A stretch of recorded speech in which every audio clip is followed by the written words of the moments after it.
ഇപ്പോൾ നമ്മൾ ലാസ്റ്റ് സെഷനിൽ എൻവയോൺമെൻറ്റ് വേരിയബിൾസ് എങ്ങനെ ക്രിയേറ്റ് ചെയ്യാമെന്നുള്ളത് നോക്കി മനസ്സിലാക്കി. നമ്മളൊരു എക്സാമ്പിളിന് വേണ്ടിയിട്ട് ഒരു ഡേറ്റാബേസിലോട്ട്, ഒരു മറിയ ഡി ബി ഒരു ഡേറ്റാബേസിലോട്ട് നമുക്ക് എങ്ങനെ കണക്ഷൻ എസ്റ്റാബ്ലിഷ് ചെയ്യാമെന്നൊരു വേരിയബിൾസ് വഴി ഇങ്ങനെ എൻവയോൺമെൻറ്റ് വേരിയബിൾസ് ക്രിയേറ്റ് ചെയ്തിട്ട് എൻ പോയിൻറ്റും പാസ്വേഡും നമ്മൾ പ്ലെയിൻ ടെക്സ്റ്റ് ആയിട്ട് തന്നെ കൊടുത്തു. എന്നിട്ട് അത് നമുക്ക് റണ്ണിങ് ടൈമിൽ ആ ഒരു ഡോക്കർ കണ്ടെയ്നറിൽ നിന്ന് റീഡ് ചെയ്തെടുത്തിട്ട് ആ ഒരു മറിയ ഡി ബി ഡേറ്റാബേസിലോട്ട് കണക്ഷൻ എങ്ങനെ എസ്റ്റാബ്ലിഷ് ചെയ്യാമെന്നുള്ള എക്സാമ്പിൾ നമ്മൾ ലാസ്റ്റ് സെഷനിൽ നോക്കി മനസ്സിലാക്കി. അപ്പോൾ നമ്മൾ ഓൾറെഡി പറഞ്ഞിരുന്നു നമുക്ക് പാസ്വേഡ്സ് ഒന്നും അങ്ങനെ ഡയറക്റ്റ്ലി പ്ലെയിൻ ടെക്സ്റ്റ് ആയിട്ട് കൊടുക്കുന്നത് ഒട്ടും സേഫ് അല്ല റിയൽ വേൾഡ് സിനാരിയോസിൽ. അപ്പം നമ്മൾ അതുകൊണ്ട് തന്നെ നമുക്കിപ്പോൾ ആ ഒരു പ്ലെയിൻ ടെക്സ്റ്റ് ആയിട്ട് കൊടുത്ത ആ ഒരു പാസ്വേഡിൻ്റെ വേരിയബിൾ നമുക്കങ്ങ് റിമൂവ് ചെയ്യാം. പകരം നമുക്ക് ചെയ്യേണ്ടത്, നമുക്കിവിടെ ക്രിയേറ്റ് പാരാമീറ്റർ എന്നും പറഞ്ഞൊരു ബട്ടൺ നിങ്ങൾക്ക് കാണാൻ സാധിക്കും. നമുക്ക് ക്രിയേറ്റ് പാരാമീറ്റർ എടുക്കുക. അപ്പോൾ നമുക്ക് നെയിം നമുക്ക് വന്നിട്ട് നമുക്ക് ഡി ബി പാസ്വേഡ് എന്നും പറഞ്ഞ് കൊടുക്കാം. DB_ പാസ്വേഡ് എന്നും പറഞ്ഞു കൊടുത്തു. വാല്യൂ വന്നിട്ട് നമുക്ക് ആ ഒരു പാസ്വേഡ് എന്താണോ ആ പാസ്വേഡ് എന്നുള്ള വാല്യൂ നമുക്കിവിടെ കൊടുക്കണം. അപ്പോൾ പാസ്വേഡ് എന്ന് പറഞ്ഞ വാല്യൂ ഞാനിപ്പോൾ ഒന്നുകൂടെ ഒന്ന് കോപ്പി ചെയ്യുകയാണ്. വാല്യൂ ഇവിടെ കൊടുത്തു. എന്നിട്ട് നിങ്ങൾ ക്രിയേറ്റ് പാരാമീറ്റർ എന്നും പറഞ്ഞ് ക്രിയേറ്റ് ചെയ്യുക. ഇപ്പോൾ ക്രിയേറ്റ് പാരാമീറ്റർ എന്ന് പറഞ്ഞ് ക്രിയേറ്റ് ചെയ്യുക. ഇവിടെ നിങ്ങൾ ഒന്നുകൂടെ ഒന്ന് വാല്യൂ കൊടുക്കുക. വാല്യൂ ചിലപ്പോൾ ഇവിടെ വരണമെന്നില്ല. അപ്പം പാസ്വേഡ് എന്ന് പറഞ്ഞ് കൊടുക്കുക. അപ്പോൾ ഈ ഒരു വേരിയബിളോട് കൊടുക്കുക. ഈ ഒരു വേരിയബിളോട് കൊടുത്തു. അതിൻ്റെ വാല്യൂ ഇവിടെയാണ് വന്നത്. അപ്പോൾ വാല്യൂ എന്ന് പറഞ്ഞാൽ ഡയറക്റ്റ്ലി ആ ഒരു പാസ്വേഡ് സ്ട്രിങ് ആയിട്ടല്ല വരുന്നത്. കോഡ് ബിൽഡ് ഇങ്ങനെ ഒരു സ്ട്രിങ് ആയിട്ടാണ് വരുന്നത്, ഒരു ഫോർമാറ്റിലാണ് വരുന്നത്. അപ്പം നമ്മളിത് ഇവിടെ ക്രിയേറ്റ് ചെയ്താലും ആക്ച്വലി ഇൻറ്റേൺ ക്രിയേറ്റ് ആവുന്നത് SSM എന്ന് പറഞ്ഞൊരു സർവീസ് നിങ്ങൾ എടുക്കുക. അവിടെയാണ് നമ്മൾ പാരാമീറ്റേഴ്സ് ക്രിയേറ്റ് ചെയ്യുന്നത്. SSM എന്ന് പറഞ്ഞ സർവീസ് എടുക്കുക. അതിനകത്ത് നിങ്ങൾക്ക് ഇവിടെ ലെഫ്റ്റ് സൈഡിൽ പാരാമീറ്റർ സ്റ്റോർ എന്നും പറഞ്ഞൊരു ലിങ്ക് കാണാൻ സാധിക്കും. അതെടുക്കുക. അപ്പോൾ ആ പാരാമീറ്റർ സ്റ്റോർ ഓപ്പൺ ചെയ്ത് കഴിഞ്ഞാൽ നിങ്ങൾക്ക് നമ്മളിപ്പം ഇവിടെ കോഡ് ബിൽഡ് വഴി ഇവിടുത്തെ ക്രിയേറ്റ് പാരാമീറ്റർ വഴി ക്രിയേറ്റ് ചെയ്ത് ആക്ച്വലി ഇൻറ്റേൺ വരുന്നത് ഇവിടെയാണ്. കണ്ടില്ലേ, നമ്മളിപ്പോൾ ക്രിയേറ്റ് ചെയ്ത ആ ഒരു പാരാമീറ്ററാണ് ഇവിടെ വരുന്നത്. അവിടെ കണ്ടില്ലേ, അതൊരു സെക്യൂർ സ്ട്രിങ് ആയിട്ടാണ് ക്രിയേറ്റ് ചെയ്തിരിക്കുന്നത്. നമുക്ക് ഇവിടെ നിന്ന് വേണമെങ്കിലും ഡയറക്റ്റ് ഇവിടെ ക്രിയേറ്റ് പാരാമീറ്റർ കൊടുത്ത് ക്രിയേറ്റ് ചെയ്തിട്ട് ഈ വാല്യൂ നമുക്ക് അവിടെ കൊണ്ടുവന്ന് കൊടുത്താലും മതി. ഓക്കെ, അപ്പോൾ ഞാനിതൊന്ന് ജസ്റ്റ് ഒന്ന് ഓപ്പൺ ചെയ്യാം. ഓപ്പൺ ചെയ്യുമ്പോൾ നമുക്ക് ഇവിടെ വാല്യൂ കണ്ടു. ഇവിടെ ഹിഡൻ ആയിട്ടാണ് അത് സ്റ്റോർ ചെയ്തിരിക്കുന്നത്. വേണമെങ്കിൽ നമുക്ക് ഷോ ചെയ്താൽ ഇവിടെ അത് കാണിക്കും.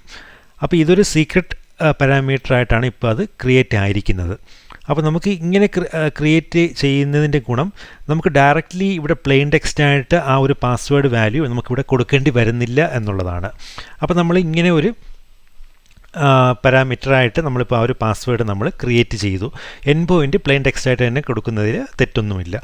പാസ്വേഡ് നമ്മൾ സീക്രട്ടായിട്ട് നമ്മളിവിടെ പാരാമീറ്റർ സ്റ്റോർ ഉപയോഗിച്ച് ക്രിയേറ്റ് ചെയ്തു. നമുക്കത് കഴിഞ്ഞിട്ട് നമുക്കിവിടെ അപ്ഡേറ്റ് എൻവയോൺമെൻറ്റ് ഒന്ന് കൊടുക്കാം.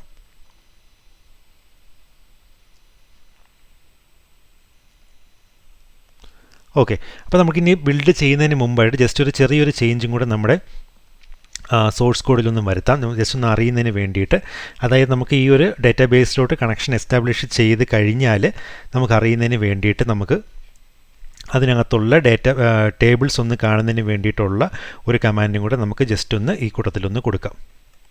ഇപ്പോൾ ഷോ ഡേറ്റാബേസസ് എന്നും കൂടെ ആ ഒരു ഒറ്റ ലൈനിൽ തന്നെ കൊടുത്തിരിക്കുകയാണ്. അതായത് ഇപ്പോൾ ആ ഒരു മറിയ ഡി ബി ഡേറ്റാബേസിലോട്ട് കണക്ഷൻ എസ്റ്റാബ്ലിഷ് ചെയ്ത് കഴിയുകയാണെങ്കിൽ, സക്സസ്ഫുള്ളി കഴിയുകയാണെങ്കിൽ, അത് കഴിഞ്ഞിട്ട് അതിനകത്തുള്ള ഡിഫോൾട്ട് കുറച്ച് ഡേറ്റാബേസസ് ഉണ്ട്, അതൊന്ന് ഷോ ചെയ്യുന്നതിന് വേണ്ടിയിട്ടാണ് ഈ ഒരു എക്സ്ട്രാ ഇപ്പോൾ ഞാൻ ഈ ഒരു അഡീഷണൽ കമാൻഡും കൂടെ ഇവിടെ കൊടുത്തത്, ഷോ ഡേറ്റാബേസസ് എന്ന് പറഞ്ഞിട്ട്.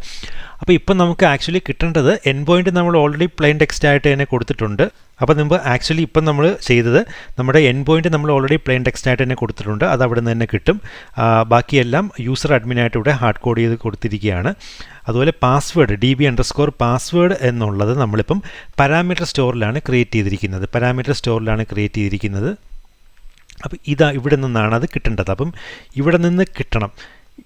ഇവിടെ നിന്ന് ആ ഒരു കിട്ടേണ്ട കേസ് നമുക്ക് വേറൊരു കാര്യം കൂടെ അതിനിടയ്ക്ക് വരുന്നുണ്ട്. അതായത് നമുക്കിപ്പോൾ ഇവിടെ കോഡ് ബിൽഡ് റോൾ ഉപയോഗിച്ചിട്ടാണ് ഇപ്പോൾ ഈ ഒരു സർവീസ് റൺ ചെയ്യുന്നത്. നമ്മളിപ്പം ആക്ച്വലി നമ്മളിത് ബിൽഡ് കൊടുക്കുമ്പോൾ കോഡ് ബിൽഡിൻ്റെ ഒരു റോളുണ്ട്. അപ്പോൾ നമുക്കത് അറിയുന്നതിന് വേണ്ടിയിട്ട് നമ്മൾ ഓൾറെഡി നമ്മൾ കോഡ് ബിൽഡ് ക്രിയേറ്റ് ചെയ്ത സമയത്ത്, ബിൽഡ് പ്രോജക്റ്റ് നമ്മൾ ചെയ്ത സമയത്ത് നിങ്ങൾക്ക് IAM എടുത്തു കഴിഞ്ഞ് നോക്കിക്കഴിഞ്ഞാൽ നിങ്ങൾക്ക് മനസ്സിലാവും ക്ലിയർ ആയിട്ട്.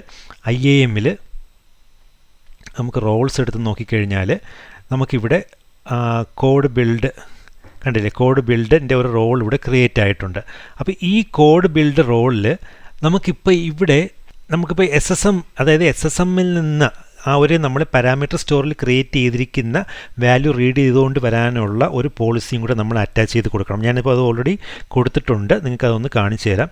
കണ്ടില്ലേ, അപ്പോൾ നിങ്ങൾക്ക് ആ ഒരു റോൾ എടുത്തിട്ട് നമുക്കിവിടെ അറ്റാച്ച് പോളിസീസ് എടുക്കുക. അറ്റാച്ച് പോളിസീസ് എടുത്തിട്ട് ഇവിടെ നിങ്ങൾ SSM എന്ന് പറഞ്ഞിട്ട് സെർച്ച് ചെയ്യുക.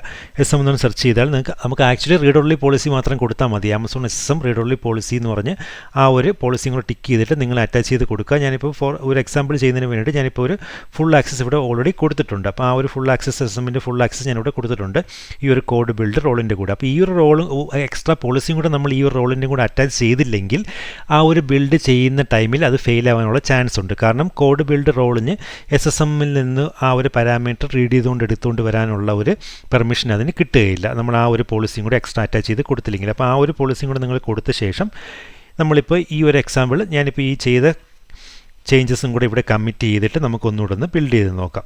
ഓക്കെ, അപ്പോൾ ഞാനിപ്പോൾ കമ്മിറ്റ് ചേഞ്ചസ് കൊടുക്കുകയാണ്. ഈ ഒരു എക്സ്ട്രാ ചെറിയൊരു കമാൻഡും കൂടെ ആഡ് ചെയ്തിട്ട് അത് കഴിഞ്ഞിട്ട് നമുക്ക് കോഡ് ബിൽഡ് നമുക്ക് ഒന്നുകൂടെ ഒന്ന് സ്റ്റാർട്ട് ബിൽഡ് കൊടുക്കാം. അപ്പോൾ നമുക്ക് ഈ ഒരു ബിൽഡ് പ്രോസസ്സ് കഴിയുമ്പോൾ നമുക്ക് ജസ്റ്റ് ഈ ഒരു വീഡിയോ നമുക്ക് റെസ്യൂം ചെയ്യാം. ഞാനിപ്പോൾ ഒന്ന് സ്കിപ്പ് ചെയ്യുകയാണ്. അപ്പോൾ നമ്മുടെ ബിൽഡ് പ്രോസസ്സ് ഇപ്പോൾ കംപ്ലീറ്റ് ചെയ്തിരിക്കുകയാണ്, സക്സസ്ഫുള്ളി കംപ്ലീറ്റ് ചെയ്തിരിക്കുകയാണ്. നമുക്ക് നമ്മുടെ ലോഗ്സ് ഒന്ന് നോക്കാം. താഴെ സ്ക്രോൾ ചെയ്ത് ലോഗ്സ് ഒന്ന് നോക്കാം. കണ്ടില്ലേ, ഇപ്പം ആ ഒരു കമാൻഡ് MySQL എന്നുള്ള കണക്ഷൻ ഇപ്പോൾ സക്സസ്ഫുള്ളി എസ്റ്റാബ്ലിഷ് ചെയ്തിരിക്കുകയാണ്.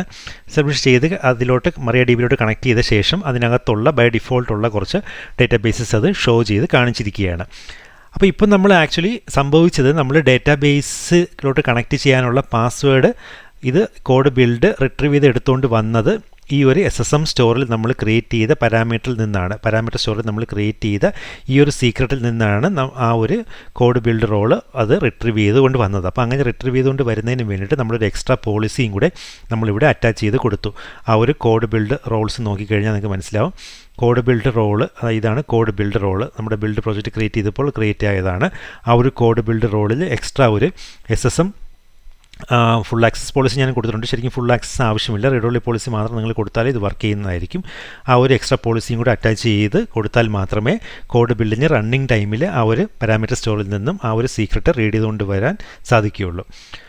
അപ്പോൾ ഇങ്ങനെയാണ് നമ്മൾ റിയൽ ടൈം കേസസിലെല്ലാം നമ്മൾ സീക്രട്സ് സ്റ്റോർ ചെയ്ത് വെക്കുന്നത്. നമ്മൾ പാരാമീറ്റർ സ്റ്റോറിൽ സ്റ്റോർ ചെയ്ത് വെക്കുക, എന്നിട്ട് അവിടെ നിന്ന് റീഡ് ചെയ്തുകൊണ്ട് വരിക. അല്ലാതെ പ്ലെയിൻ ടെക്സ്റ്റിൽ നമ്മൾ റീഡ് ചെയ്ത് നമ്മൾ സ്റ്റോർ ചെയ്ത് വെക്കാതിരിക്കുക. ഇങ്ങനെയുള്ള സീക്രട്സ് എല്ലാം പാസ്വേഡ്സും അങ്ങനത്തെ കാര്യങ്ങളെല്ലാം പ്ലെയിൻ ടെക്സ്റ്റിൽ സ്റ്റോർ ചെയ്യാതെ പാരാമീറ്റർ സ്റ്റോറിൽ സ്റ്റോർ ചെയ്തിട്ട് നമ്മൾ അവിടെ നിന്ന് ഇങ്ങനത്തെ സീക്രട്സ് ഇവിടെ ഇങ്ങോട്ട് റീഡ് ചെയ്തുകൊണ്ട് വരികയാണ് ആക്ച്വലി ഒരു ബെസ്റ്റ് മെത്തേഡ് എന്ന് പറഞ്ഞു കഴിഞ്ഞാൽ. അപ്പോൾ ഇതാണ് നിങ്ങൾക്ക് ഇന്ന് ഈ ഒരു സെഷനിൽ ഞാൻ പറഞ്ഞ് മനസ്സിലാക്കി തരാൻ ഉദ്ദേശിച്ചത്. അതായത് നമ്മൾ കഴിഞ്ഞ സെഷനിൽ നമ്മൾ എൻവയോൺമെൻറ്റ് വേരിയബിൾസ് എങ്ങനെ ക്രിയേറ്റ് ചെയ്യാമെന്നുള്ളത് നോക്കി മനസ്സിലാക്കി. ഈ ഒരു സെക്ഷനിൽ നമ്മൾ പാരാമീറ്റർ സ്റ്റോറിൽ നമ്മൾ സീക്രട്സ് ക്രിയേറ്റ് ചെയ്തിട്ട് ആ ഒരു സീക്രട്സ് എങ്ങനെ നമുക്ക് ഈ ഒരു കോഡ് ബിൽഡിൻ്റെ റണ്ണിങ് ടൈമിൽ നമുക്ക് റീഡ് ചെയ്ത് എടുത്തുകൊണ്ട് വന്ന് നമുക്ക് ആവശ്യമുള്ള രീതിയിൽ ഉപയോഗിക്കാമെന്നുള്ളത് നമ്മൾ ഈ ഒരു സെഷനിൽ നമ്മൾ നോക്കി മനസ്സിലാക്കി. അപ്പോൾ നമുക്കിനി നെക്സ്റ്റ് സെഷനിലോട്ട് പോകാം.